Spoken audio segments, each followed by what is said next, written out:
아, 성도님들 잘 지내셨습니까? 오늘부터 저희가 구약 성경을 통독하게 되는데요.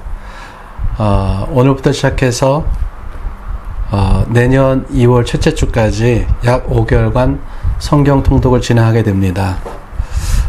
긴 여정이 될 것 같은데 이 시간들이 성도 여러분에게 은혜와 축복의 시간이 될 줄 믿습니다. 먼저 오늘 강의는 구약을 어떻게 볼 것인가, 간단하게 구약을 개관하는 강의를 할 것이고 창세기를 강의하도록 하겠습니다.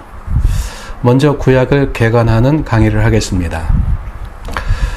기독교에서는 구약 성경을 네 부분으로 분류합니다. 첫 번째는 모세오경입니다. 창세기, 출애굽기, 레위기, 민수기, 신명기까지입니다. 모세오경을 보통 모세가 기록했다고 해서 모세오경이라고 합니다. 유대인들은 모세오경을 토라라고 부르고 있습니다. 두 번째는 역사서입니다. 여호수아서부터 에스더서까지입니다. 여호수아서, 사사기, 룻기, 사무엘상하, 열왕기상하, 역대상하, 에스라, 느헤미야, 에스더까지입니다.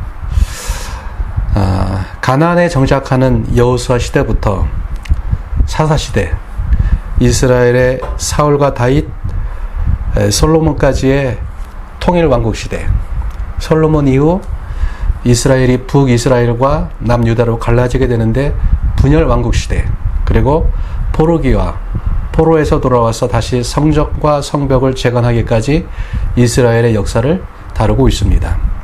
세 번째는 시가서입니다. 욥기, 시편, 잠언, 전도, 악어서 5권의 책입니다. 인간은 살아가면서 다양한 문제들을 경험하게 됩니다. 고통, 기쁨, 슬픔, 허무, 죽음, 즐거움, 우리 인생에서 경험하게 되는 다양한 것들이죠. 시가서는 이 땅에 사는 경건한 사람들이 경험하게 되는 수많은 경험들을 이해할 수 있도록 성령께서 저자들을 통해 해석해 줍니다. 시가서는 이러한 영적인 의미와 지혜, 영적인 진리를 담아놓은 책들입니다. 시편은 노래 형식으로, 잠언과 전도서는 짧은 금원 형식으로, 욥기와 아가서는 대화 형식으로 기록했습니다. 네 번째는 선지서입니다. 선지서에는 4권의 대선지서와 12권의 소선지서가 있습니다. 4권의 대선지서는 잘 알고 계시죠? 이사야, 예레미야, 에스겔, 다니엘서입니다. 12권의 소선지서는 호세아, 요엘, 아모스, 오바댜, 요나, 미가, 나음, 하박국, 스바냐, 학개, 스가랴, 말라기이죠. 대선지서와 소선지서를 나누는 기준은 간단합니다. 대선지서는 책의 분량이 많기 때문에 대선지서라고 불리우고, 소선지서는 책의 분량이 적기 때문에 소선지서라고 불립니다. 이것이 기독교에서 구약 성경을 분류하는 기준이라면은 유대교에서 유대인들이 구약을 구분하는 기준은 기독교와 좀 다릅니다. 유대인들이 구약 성경을 어떤 관점에서 보고 있는가 우리가 좀 살펴볼 필요가 있습니다. 첫 번째로 유대인들은 모세오경, 토라라고 부르죠. 이것을 첫 번째로 봅니다. 토라는 교훈, 가르침, 법이라고 번역할 수가 있겠습니다. 이것은 원리나 기준이 되는 말씀입니다. 열왕기서에 보면은 북왕국에 19명의 왕이 있고 남왕국에 20명의 왕이 있습니다. 그런데 북왕국의 19명의 왕들 중에서 선한 왕으로 평가되는 왕이 한 명도 없습니다. 남왕국의 왕들 중에서는 8명의 왕이 선한 왕으로 평가되고 있습니다. 그리고 이 8명 중에서도 2명의 왕이 아주 very good, 아주 선한 왕으로 분류하고 있고, 나머지 6명의 왕들은 좋은 왕으로 평가되고 있습니다. 기준이 무엇입니까? 토라의 말씀에 기준이 있다는 것입니다. 토라의 원리의 말씀에 의해서 왕들이 평가되고 있는 것이지요. 모세오경은 원리, 기준이 되는 것이죠. 두 번째는 선지서입니다. 네비임이라고 하는데요. 우리가 역사서로 보고 있는 책들 중에서 여호수아서, 사사서, 사사기, 사무엘상하, 열왕기상하, 이것들은 유대인이 분류하는 성경 기준에는 선지서로 들어갑니다. 보통 전기 예언서라고 합니다. 후기 예언서는 우리가 선지서라고 하는 책들 중에서 다니엘서와 에가서만 빼놓고 모든 선지서들이 바로 선지서에 들어가는 것이죠. 보통 후기 예언서라고 합니다. 이 토라의 원리를 가르치는 것이 선지서예요. 선지자들은요, 토라의 원리를 가르치는 자들인 것입니다. 만약 원리에 위배되게 가르쳤다, 그것은 거짓 선지자가 되는 것입니다. 그러면 역사서들이 왜 예언서가 되는가? 역사적 사건들이 토라의 원리를 가르치는 사건들이 되기 때문에 바로 역사서들이 선지서, 바로 네비임, 선지서에 들어가는 것이죠. 세 번째는 성문서들이 있습니다. 케투빔이라고 하는데요. 이것은 거룩한 문서, 거룩한 책이라는 의미입니다. 토라가 원리라면은요, 선지서는 가르침이고 성문서는 이것을 어떻게 적용할 것인가, 적용에 포인트를 둔 책들이 성문서들입니다. 어떻게 적용해서 살 것인가, 지혜를 가르치는 것이 지혜서입니다. 시편과 잠언과 욥기가 있습니다. 시편은 인생의 전 과정을 보여주고 있습니다. 신앙생활 한다고 다 좋냐? 그렇지 않다. 교회 안에서도 지지고 볶고합니다. 인생의 다양한 모습을 보여주고 있는 것이 시편인 것입니다. 우리 인생에서 경험할 수 있는 모든 모습들이 시편에 나오고 있는 것이죠. 그러나 시편은 결론 짓고 있는 것입니다. 인생의 다양한 모습 가운데 우리 삶이 있다. 그러나 결론은 이렇게 하라는 것입니다. 어떻게 해요? 여러분, 시편은 5개의 묶음지로 되어 있습니다. 그래서 1편부터 41편까지가 하나의 묶음이고, 72편까지가 또 하나의 묶음이고, 89편까지가 또 하나의 묶음, 106편까지가 또 하나의 묶음, 마지막 묶음이 150편까지인 것입니다. 각 묶음의 마지막이 어떻게 끝나냐면요, 여호와를 찬송할지어다 아멘 아멘, 여호와를 찬송할지어다 할렐루야로 마치고 있는 것을 보게 됩니다. 그리고 시편 마지막 구절인 시편 150편 6절은 호흡이 있는 자마다 여호와를 찬양할지어다 할렐루야로 시편 전체를 마치고 있습니다. 이런 것입니다. 너희는 인생에서 수많은 다양한 경험을 할 것이다. 그러나 어떤 일이 있더라도 너희의 모든 것을 찬양으로 마치라는 것입니다. 욥기는 어떤 것입니까? 인생의 전 과정에서 하나님이 말씀하시는 것이죠. 하나님, 내가 너를 자랑할 수 있는 삶을 살아라는 것입니다. 하나님께서 자랑스럽게 내놓을 수 있는 믿음을 소유한 자가 되라는 것입니다. 어디에 친구와 함께 갈 때가 있죠. 그 친구가 사람들이 보기에 너무 괜찮은 것입니다. 사람들이 그 사람에 대해서 물어봅니다. 그 사람 누구냐? 그때 얘기하는 것이죠.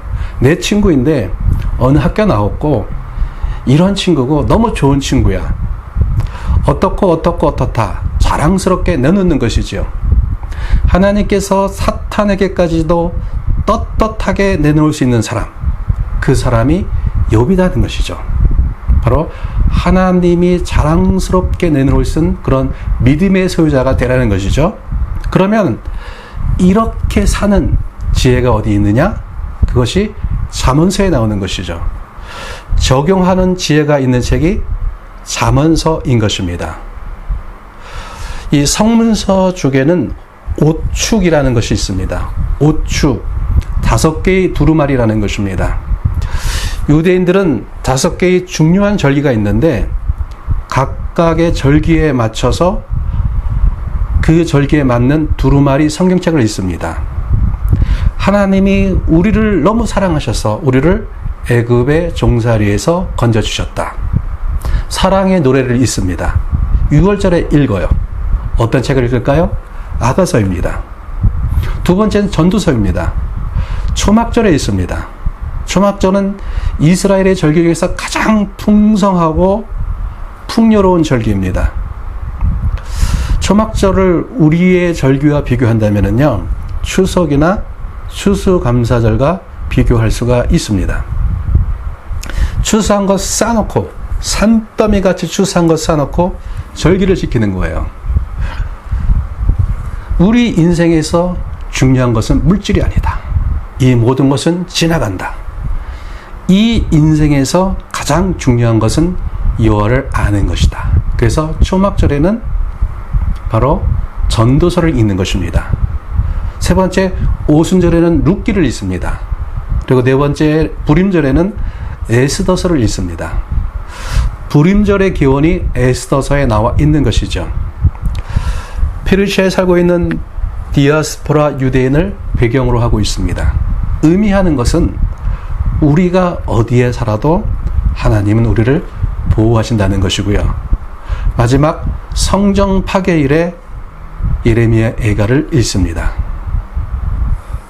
이 5개의 절기 때마다 5축의 말씀을 읽습니다. 이것을 보여주고 있는 것이죠. 우리는 절기를 따라서, 말씀을 따라서 살아가고 있습니다. 이것을 보여주고 있는 거예요. 그러면은 이렇게 말씀을 따라 살아가는 사람들이 누구인가? 다니엘을 봐라. 에스라를 봐라. 느헤미야를 봐라. 너희들이 이들처럼 말씀을 따라 살아가면은 오늘도 날마다 마음의 성전, 마음의 성벽을 재건할 수 있다. 말씀을 따라 살아간 사람들, 그들을 예로 보여주고 있는 것이죠.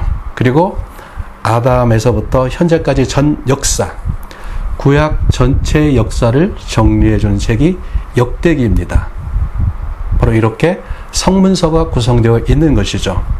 이런 관점으로 유대인들은 구약 성경을 보고 있다는 것입니다. 그래서 기독교에서 구약을 어떻게 보고 있는지, 유대인들이 구약을 어떻게 보고 있는지에 대해서 우리가 잠깐 구약을 개강하면서 말씀을 나누었습니다.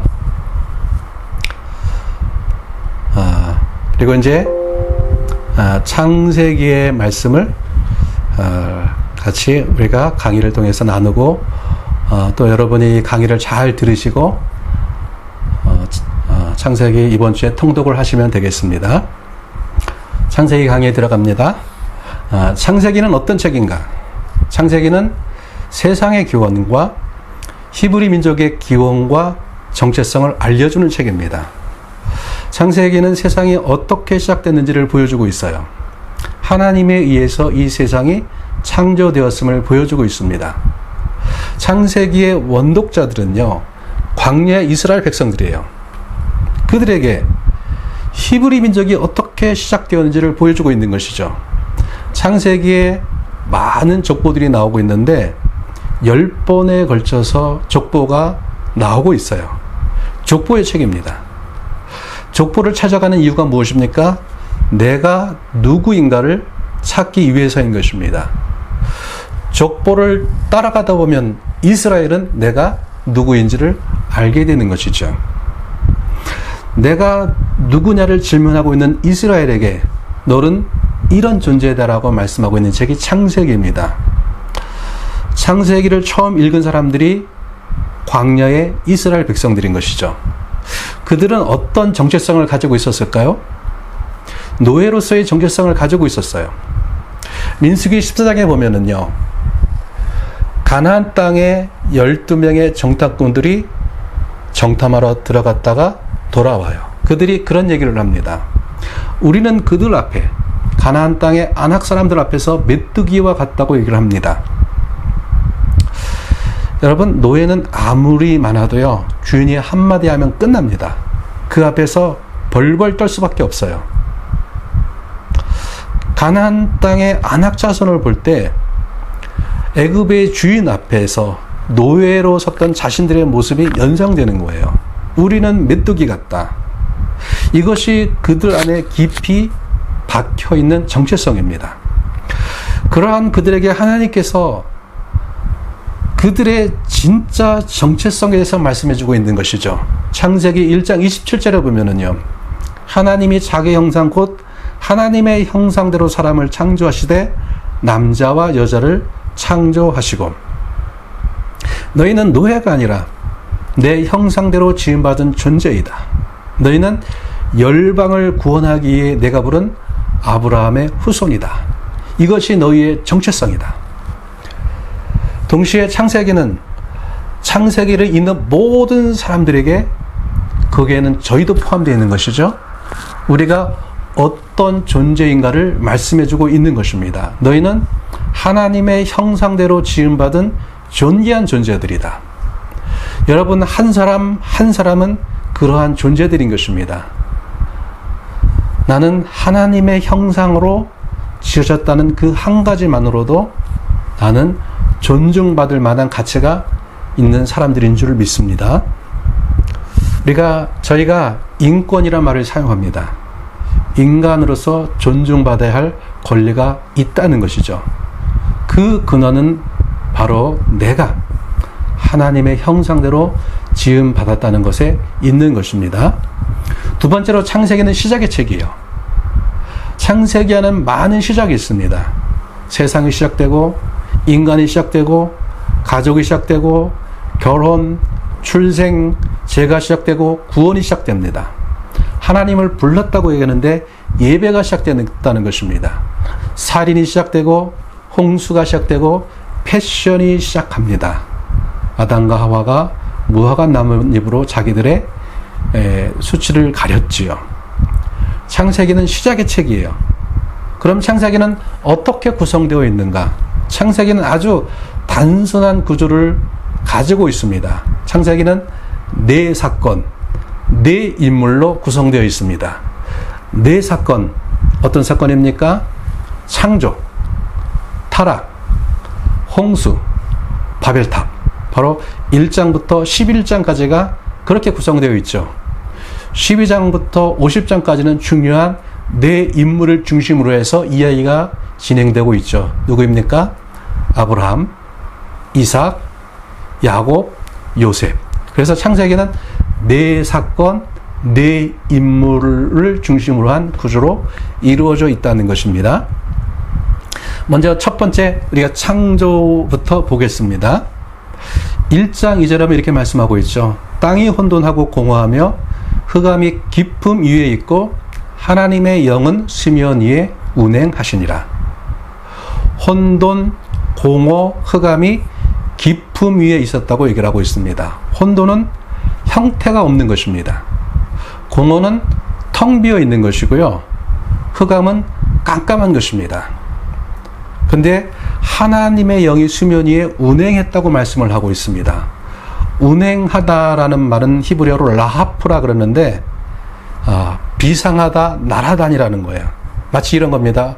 독수리가 뭔가 먹을 것을 찾기 위해서 빙빙 돌고 있는 것. 닭이 새끼를 낳기 위해서 자기 품에 알을 품고 알을 돌리고 있는 것. 이런 것이 라프입니다. 그러니까 하나님께서 심사숙고하고 계신 거예요. 하나님이 천지를 어떻게 창조할까? 하나님께서 이 빈 공간에 어떻게 만물을 채울까? 하나님께서 심사숙고하신 것입니다. 하나님께서는 전지전능하시기 때문에 즉각적으로 모든 만물을 만드셔도 됩니다. 그런데 하나님께서는 깊이 있게 심사숙고하시면서 고민하시면서 하나님께서 천지 만물을 만드셨다는 것을 보여주고 있는 것이죠. 그리고 하나님이 말씀하십니다. 말씀대로 모든 것이 창조되어지는 것이죠. 하나님 말씀하실 때 질서가 생기고 빈 공간에 체험이 있게 되고 그 결과로 보기에 아름다웠다고 말씀을 하고 있습니다. 그리고 그 결과로 7일째 안식이 왔습니다. 이것이 창조이며 이것이 구원인 것입니다. 무엇이 구원인가? 우리 삶 가운데 하나님의 진리의 말씀이 임하는 것입니다. 그 결과로 우리 삶 가운데 하나님의 질서가 생기고 삶이 아름답게 변하는 것입니다. 그 열매로 안식이 오는 것이죠. 구원은 단순히 죽어서 천국 가는 것이 아닌 것입니다. 그리고 하나님께서 인간을 창조하시죠. 하나님께서 사람을 창조하신 후에 그들을 에덴 동산으로 데려가십니다. 그러면 에덴 동산은 어떤 곳인가? 에덴 동산의 핵심이 무엇인가? 에덴 동산의 핵심은 하나님의 임재입니다. 에덴은 하나님의 임재가 있는 곳이에요. 하나님이 사람을 창조하신 이유가 무엇입니까? 교제하는 것입니다. 하나님께서 사람과 교제하기 위해서, 사람과 만나기 위해서 하나님께서 특별한 한 장소를 구별하신 것입니다. 바로 그것이 에덴 동산인 것입니다.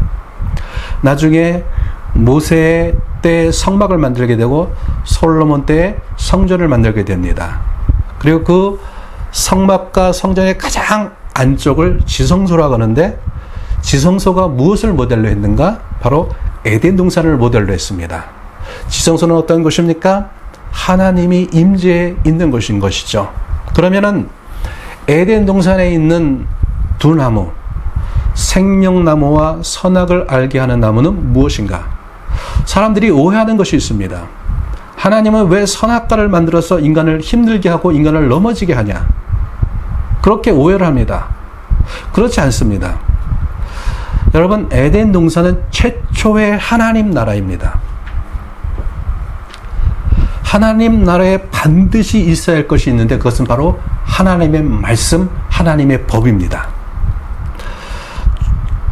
동산 중앙의 두 나무는 하나님의 말씀, 하나님의 통치, 하나님의 법을 상징합니다.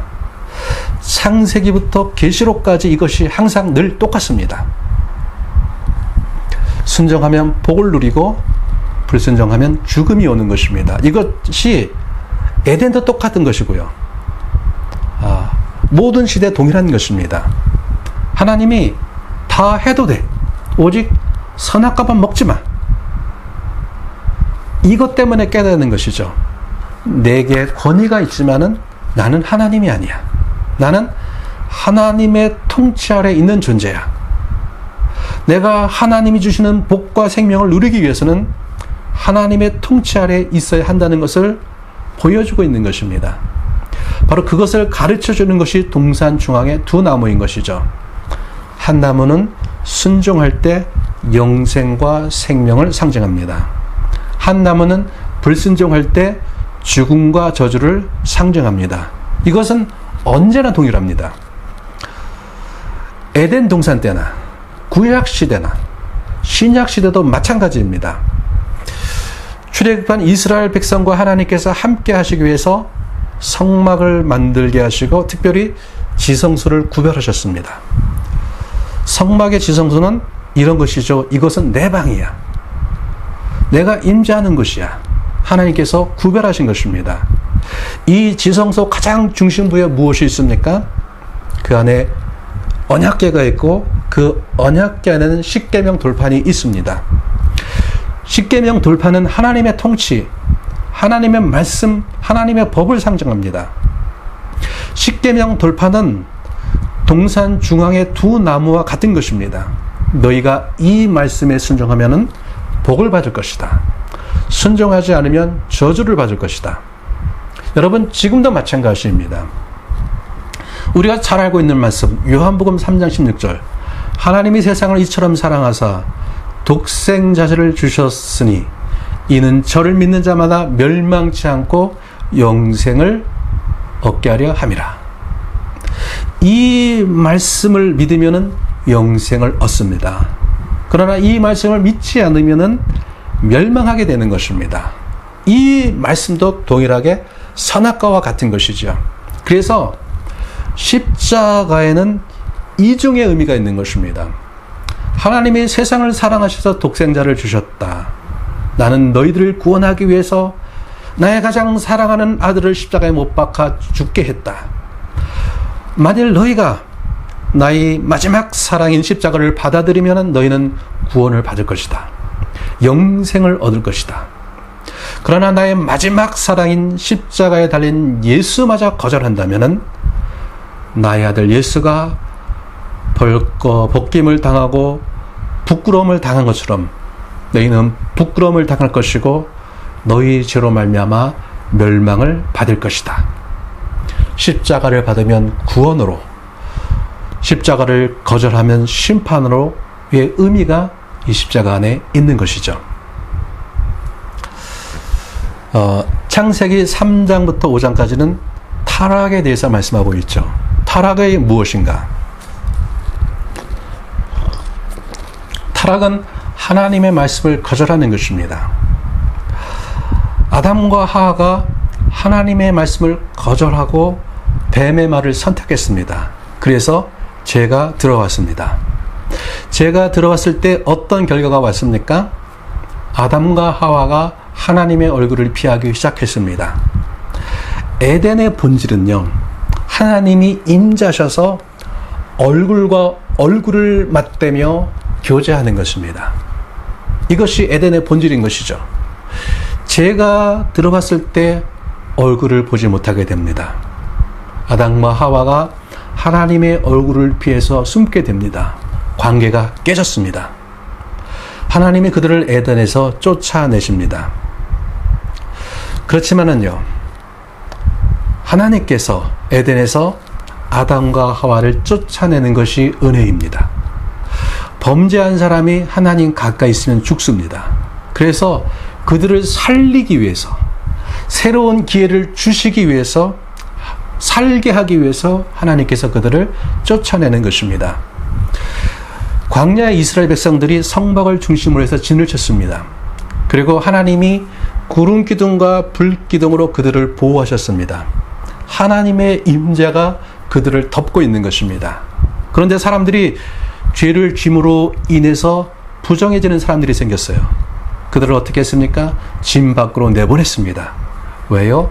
살리기 위해서인 것입니다. 그리고 그들이 정결함을 회복한 후에 다시 지인 안으로 돌아올 수 있었습니다. 여러분, 죄의 속성이 무엇입니까? 죄의 속성은 뻗어가는 것입니다. 아담은 선악과를 따먹었는데 아들 가인은 살인을 저질렀습니다. 그의 후손 라멕은 가인의 죄가 7배라면 자신은 77배이다라고 얘기를 합니다. 그래서 창세기 6장에 가보면은요, 사람의 계획이 항상 악했다고 말씀해요.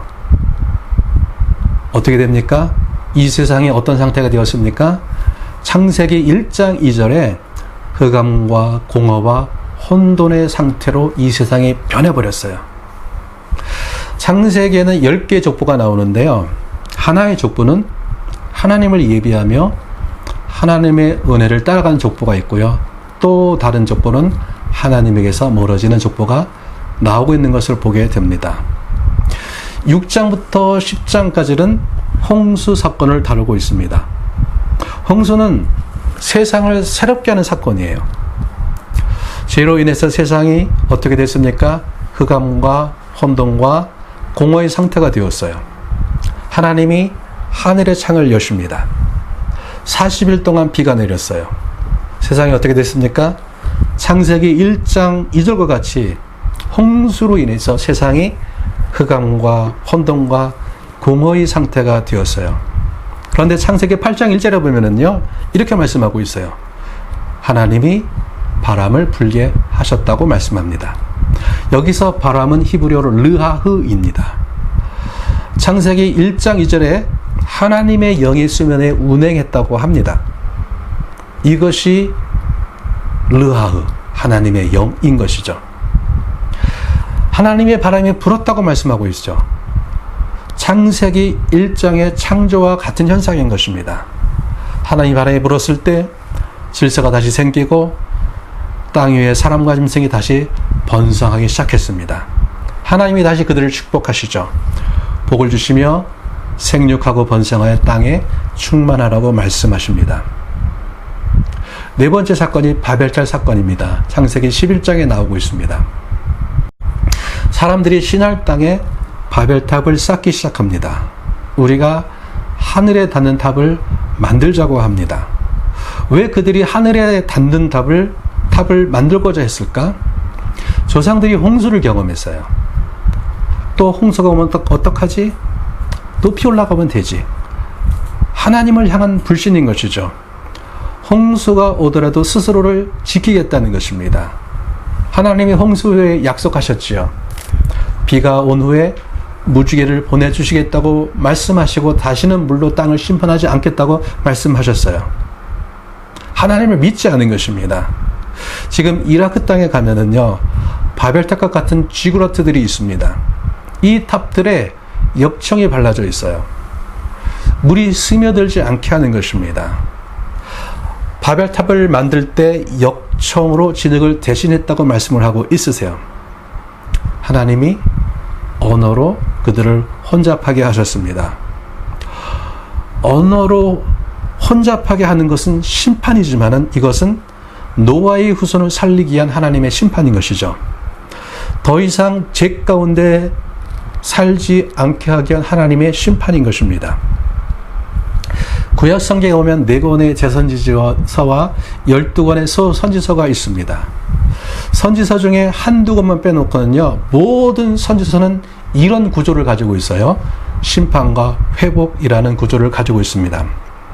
바로 심판하지만 하나님의 마음이 회복에 있다는 것입니다. 선지서 안에 이런 하나님의 마음들이 녹아져 있는 것이죠. 선지서를 볼 때는 특별히 이러한 하나님의 사랑, 하나님의 마음을 느끼면서 보아야만 하는 것이죠. 바벨탑의 언어를 통한 심판 역시 마찬가지죠. 살리기 위해서 심판하는 것입니다. 1장부터 11장까지가 4사건을 다루고 있다고 했습니다. 창조, 타락, 홍수, 바벨탑. 12장부터 50장까지는 4인물을 중심으로 해서 이제 이야기들이 전개되고 있습니다. 첫 번째 이야기는 아브라함 이야기입니다. 아브라함 이야기의 핵심은 무엇인가? 하나님의 새로운 구원의 역사의 시작인 것입니다. 첫 창조의 타락에서 하나님은 홍수 사건을 통해서 세상을 새롭게 하셨습니다. 노아의 홍수에 새롭게 시작된 인류가 바벨탑 사건을 통해서 타락했습니다. 그 심판으로 하나님께서 언어를 혼잡케 해서 사람들을 세상으로 흩으셨습니다. 이런 상황에서 하나님이 다시 한번 구원의 역사를 시작하시는데 그것이 아브라함을 부르신 사건입니다. 그러면 하나님의 전략이 무엇인가? 하나님의 구원의 전략이 무엇인가? 아브라함을 불러서 한 민족을 만들고 그 민족을 모든 민족을 위한 제사장 나라로 부르시는 것입니다. 창세기 12장 3절이 하나님께서 이렇게 말씀하십니다. 땅의 모든 족속이 너로 말미암아 복을 얻을 것이다. 하나님께서는 아브라함을 통해서 모든 민족을 축복하기 원하셨고 그것을 위해서 하신 것이 언약을 맺으신 것입니다. 이것이 아브라함과의 언약인 것이죠. 그러면 언약은 무엇인가? 인간을 구원하기 위한 하나님의 방법입니다. 언약적 방법이 아니고는 인간을 구원하실 방법이 없는 것이에요. 그래서 하나님께서 아브라함과 언약을 맺으시는데 언약의 내용은 땅과 민족과 복입니다. 여기서 아브라함과 하나님이 맺으신 언약의 성격이 무엇인가? 아브라함 언약이 참 중요합니다. 이것이 모든 언약의 기반이 되는 언약인 것입니다. 아브라함 당시에 언약을 맺을 때 이렇게 했다고 얘기했습니다. 언약을 맺는 두 당사자가 고개를 쪼갭니다. 쪼갠 고기를 나란히 놓고 언약을 맺는 사람들이 쪼갠 고기 사이로 지나갑니다. 쪼갠 고기 사이로 지나간다는 것은 꼭 지켜라. 지키지 않는다면은 고기가 쪼개진 것 같이 쪼개어 죽인다는 것입니다. 창세기 15장에서 하나님께서 아브라함과 언약을 맺을 때 어떻게 하십니까? 아브라함이 짐승을 잡아서 쪼개 놓습니다. 아브라함이 잘 때 하나님께서 쪼갠 고기 사이로 지나가십니다. 하나님께서 쪼갠 고기 사이로 지나가셨다는 것은 이 언약을 지키지 않으면 하나님이 죽는다는 것입니다. 이 언약을 지키기 위해서 하나님께서는 모든 민족을 복을 주시기 위해서 예수님을 십자가에서 죽게 하셨습니다. 열방을 복받게 하기 위해서 하나님의 언약을 지키기 위해서 예수님은 죽으셔야만 했던 것입니다. 하나님이 쪼갠 고기 사이로 지나갈 때 아브라함은 같이 걸었습니까? 아브라함은 걷지 않았어요. 하나님은 혼자 지나가셨어요. 이러한 언약을 무조건적인 언약, 은혜 언약이라고 합니다. 나와 상관없이 주어지는 언약인 것이죠. 바로 이것이 우리가 아브라함에게서 보아야 할 것입니다. 두 번째 인물은 이삭인 것이죠. 이삭은 아브라함 언약의 성취인 것입니다. 하나님의 약속이 이루어져 가고 있다는 약속의 열매가 이삭입니다. 하나님께서 아브라함에게 민족과 땅과 복을 약속하셨습니다. 민족이 주어지기 위해서는 아들이 주어져야 돼요. 아브라함과 사라는 육체적으로 자식을 낳을 수 없었습니다. 자식을 낳을 수 없는 몸에서 자식을 얻게 되었어요. 바로 하나님께서 언약을 신실하게 이루어가고 있다는 증거로서 이삭을 주신 것입니다. 이삭은 어떤 사람일까요? 이삭은 불순종의 사람입니다. 이삭은 40에 결혼하고 60에 아들을 낳았습니다. 아기를 가질 때 하나님이 말씀하셨지요. 큰 자가 작은 자를 섬기겠다고 말씀하셨어요. 하나님이 야곱을 선택한 것입니다. 그런데 이삭이 볼 때 에서가 독장감입니다. 에서는 사냥꾼이고요. 야곱은 애 같고요. 미끈미끈합니다. 이삭이 보기에 족장감은 에서인 거예요. 야곱이 족장이 되면은 다른 부족에게 잡혀 먹을 것 같습니다. 자신의 경험으로 판단한 것이지요. 바로 이삭은 하나님의 약속을 신뢰하지 못했던 것이죠. 세 번째 인물이 야곱입니다. 야곱이 굉장히 중요합니다. 야곱이 야복강에서 밤새 천사와 씨름을 합니다. 그때 천사가 환도뼈를 부러뜨리고 이름을 바꾸게 하는데 이름이 야곱에서 이스라엘이 됩니다. 이스라엘이란 이름이 어떻게 시작되었는가? 야곱의 이야기를 통해서 보여주고 있는 것이죠. 야곱 이야기를 통해서 또 말하고자 하는 것이 무엇인가요? 이스라엘의 12개 지파가 있잖아요. 이 12개 지파가 어떻게 생겼는지를 보여주고 있습니다. 야곱의 12아들, 그 아들들을 통해서 12개 지파가 시작되었다라는 것을 보여주고 있습니다. 네 번째는 요셉입니다. 요셉 이야기의 핵심은 무엇입니까? 왜 그들이 애굽에 내려가게 되었는지를 보여주고 있는 것입니다. 요셉을 통해서 애굽에 내려가게 되었음을 보여주고 있는 것이죠. 여러분, 성경에서 특별히 창세기에서 어느 때 애굽에 내려갑니까? 믿음이 없을 때 애굽에 내려갑니다. 아브라함이 가나안 땅에 들어왔을 때 그 땅에 기근이 있었다고 얘기를 해요. 기근을 피해서 아브라함이 애굽 땅에 내려갑니다. 아브라함이 애굽 땅에서 별의별 일을 다 당하게 되죠. 아내를 누이라 속이게 되고 아내 뺏기고 하나님이 애굽 왕에게 나타나서 왕을 박살내고 사라를 찾아옵니다. 이 모든 일들이 믿음 없음으로 말미암아 일어난 것입니다. 왜 이스라엘이 애굽에 내려갔고 그 땅에 살아야 했는가? 야곱의 후손들이 하나님께서 야곱에게 나타나셔서 야곱에게 애굽으로 내려가라고 말씀하시죠. 그러면서 하나님 말씀하시죠. 하나님이 애굽에 그들과 함께 가시겠다고 말씀하십니다. 바로 하나님의 약속을 받고 내려간 것이 야곱이다. 애굽이다. 그런데 하나님이 먼저 요셉을 보내셔서 준비하게 하셨습니다. 바로 요셉 이야기는 왜 그들이 애굽에 있게 되었는가? 하나님이 그렇게 하셨다. 아브라함 언약의 약속대로 민족을 만들기 위해서 하나님께서 야곱의 가족을 애굽에 보내셨다는 것을 말해주고 있는 것이죠. 여러분, 감사하고요. 창세기 강의 마쳤고요. 이번 주에 여러분이 창세기 더 열심히 읽으시기 바랍니다. 그러면 다음 주에 제가 또 출애굽기로 여러분을 찾아뵙도록 하겠습니다. 감사합니다.